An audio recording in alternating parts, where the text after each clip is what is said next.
Sejahtera semua, selamat datang ke channel Fels Lifestyle. Halo semua, salam sejahtera Malaysia. Salam sejahtera Malaysia. Halo semua, salam sejahtera Malaysia. Salam sejahtera Malaysia. Halo semua, salam sejahtera Malaysia. Halo semua, salam sejahtera Malaysia, tuan-tuan dan puan yang amat dihormati. Ini satu pemecatan peletakan jawatan rasanya yang mengejutkan ramai, terutamanya kepimpinan Barisan Nasional, UMNO, dan khususnya kepada kepimpinan politik di Malaysia. Pasti ada yang terkejut, ada yang tergamam, ternganga, yang sudah pasti mungkin tidak menjangkakan keputusan ini. Kita tahu Isham Jalil adalah salah satu pemimpin UMNO, Barisan Nasional, yang lantang bercakap. Tetapi baru-baru ini, saudara-saudara, saya mendapat maklumat bahwa Isham Jalil, yang juga MKT UMNO sebelum ini, telah dipecat. Isham Jalil sebagai MKT UMNO, Majlis Kerja Tertinggi UMNO, dipecat. Namun persoalan yang timbul, adakah beliau, Isham Jalil, dipecat sebagai MKT UMNO sahaja ataupun sebagai ahli UMNO? Nah, tuan-tuan dan bapak yang amat dihormati, yang kita tahu pemecatan daripada MKT UMNO terhadap Isham Jalil disahkan di dalam media daripada Astro Awani. MKT UMNO pecat Isham Jalil. Persoalan yang timbul, adakah Isham Jalil dipecat daripada UMNO ataupun sebagai MKT sahaja? Nah, selepas beliau dipecat, sudah pasti timbul persoalan. Adakah seperti kita dengar sebelum ini, Khairi Jamaluddin yang ditendang keluar UMNO, dipecat UMNO. Sebab kita tahu juga KJ yang sekarang sedang menjadi host bagi podcast KS ataupun Keluar Sekejap. Ya, selepas beliau dipecat, ada yang berkata beliau akan menyertai parti ini, parti itu, menyertai Perikatan Nasional, menyertai Bersatu, PAS, dan sebagainya. Tetapi pada akhirnya, sehingga hari ini, KJ masih kekal tanpa parti bersama Sharil Hamdan. Nah, saudara-saudara yang amat dihormati, bagaimana pula dengan Isham Jalil? Adakah selepas beliau dipecat sebagai MKT UMNO, beliau mungkin juga dipecat di dalam kepartian, di dalam menjadi ahli anggota UMNO, beliau akan berpaling tada, beliau akan beralih sokongan. Nah, bila kita cakap tentang beralih sokongan, mungkinkah beliau akan masuk parti di dalam kepimpinan pembangkang ataupun Perikatan Nasional? Sudah pasti parti yang besar di dalam PN yang kita boleh cakap adalah PAS dan Bersatu. Mungkinkah Isham Jalil akan menyertai Bersatu ataupun PAS? Nah, saudara-saudara yang amat dihormati, ini menjadi persoalan. Selepas kita tahu MKT UMNO pecat Isham Jalil, disahkan di dalam artikel, Anda boleh lihat di mana-mana media di seluruh Malaysia.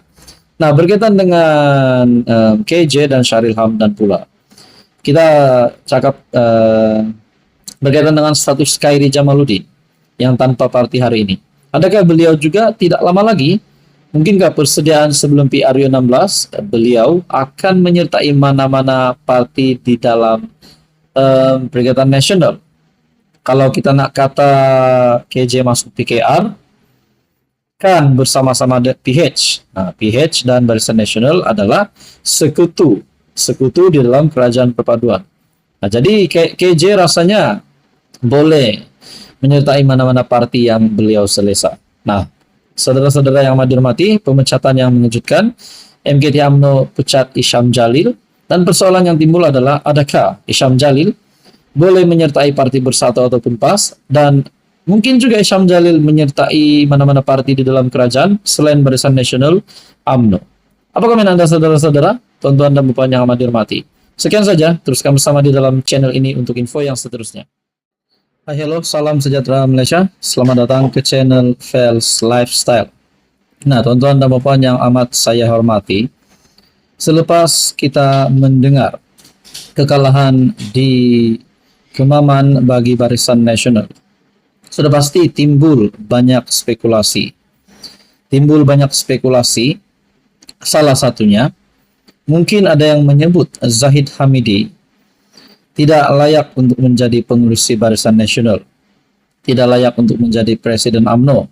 Bahkan selepas kekalahan Barisan Nasional yang teruk pada PRU 15, di dalam kalangan kepimpinan UMNO sendiri, Ismail Sabri juga sebagai Naib Presiden UMNO juga ada menggesa Ahmad Zahid untuk mendengar luahan-luahan daripada kepimpinan UMNO yang menggesa Zahid untuk letak jawatan.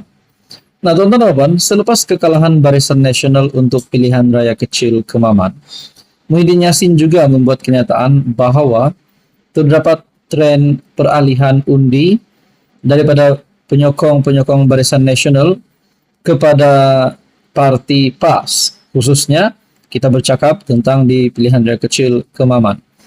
Nah, saudara-saudara, Muhyiddin berkata bahwa dalam amaran untuk Barisan Nasional nilai semula kerjasama dengan Pakatan Harapan.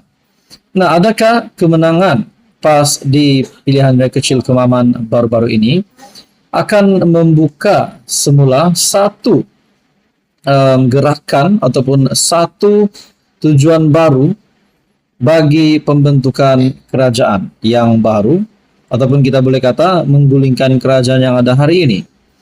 Nah, saudara-saudara, ada yang kata, mungkinkah di samping Datuk Seri Anwar Ibrahim kebelakangan ini, baru-baru ini ada menyebut tentang rombakan kabinet, adakah selepas Barisan Nasional kala di Kemaman menjadi kesan kepada politik di Malaysia? Mungkinkah rombakan kabinet kali ini semua MP BN UMNO tidak lagi akan dilantik di dalam menteri kabinet yang baru, ataupun mungkin MP BN dan UMNO satu blok akan keluar kerajaan? Nah, itu menjadi persoalan dan rasanya di dalam politik tidak mustahil untuk berlaku. Namun, Ahmad Maslan sebelum ini ada membuat kenyataan mana-mana ahli parlimen Barisan Nasional UMNO yang menyatakan sokongan kepada pembangkang ataupun Perikatan Nasional akan didenda RM 100 juta.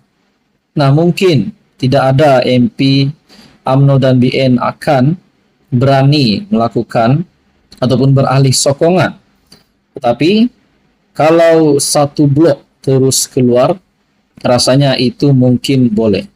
Tapi saudara-saudara, yang kita tahu, kedudukan Datuk Seri Anwar Ibrahim sebagai Perdana Menteri, sebagai pemimpin kerajaan hari ini, saya rasa akan kekal sehingga pilihan raya umum ke-16 kalau tidak ada apa-apa perkara-perkara yang pelik. Mungkin yang pelik akan berlaku. Nah, saudara-saudara yang amat dihormati, mungkinkah Zahid Hamidi sebelum ini juga kita dengar beliau digesa untuk meletakkan jawatan sebagai Presiden UMNO? Dan kali ini pula saya melihat spekulasi daripada rakan pemerhati politik yang menyatakan Ismail Sabri Yaakob akan ganti Zahid Hamidi menjadi timbalan Perdana Menteri. Nah, saudara-saudara, tidak salah kita membuat pandangan ataupun spekulasi. Mungkin Muhammad Hassan boleh menjadi timbalan Perdana Menteri, tetapi mereka di kalangan Barisan Nasional dan UMNO juga. Dan mungkinkah ada lagi nama-nama yang lain yang mungkin akan menggantikan Zahid Hamidi sekiranya benar-benarlah berlaku ahli parlimen Barisan Nasional UMNO ataupun mana-mana pemimpin besar BN UMNO yang akan dilantik sebagai yang akan digugurkan, ataupun mungkin ada yang baru dilantik di dalam kabinet kerajaan yang baru yang bakal dirombak tidak lama lagi rasanya.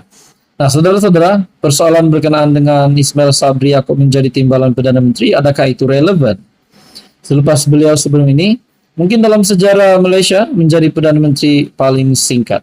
Adakah beliau masih mempunyai hati untuk menjadi timbalan Perdana Menteri di samping Zahid Hamidi yang memang digesa untuk letak jawatan sebelum ini sebagai Presiden UMNO? Bahkan mungkin ada juga yang tidak menyukai Zahid Hamidi menjadi timbalan Perdana Menteri hari ini. Tetapi yang pastinya Zahid Hamidi masih kekal sebagai timbalan Perdana Menteri, Datuk Seri Anwar Ibrahim sebagai Perdana Menteri dan pemimpin kerajaan perpaduan. Apapun, kita tunggu PRU 16, barulah tahu.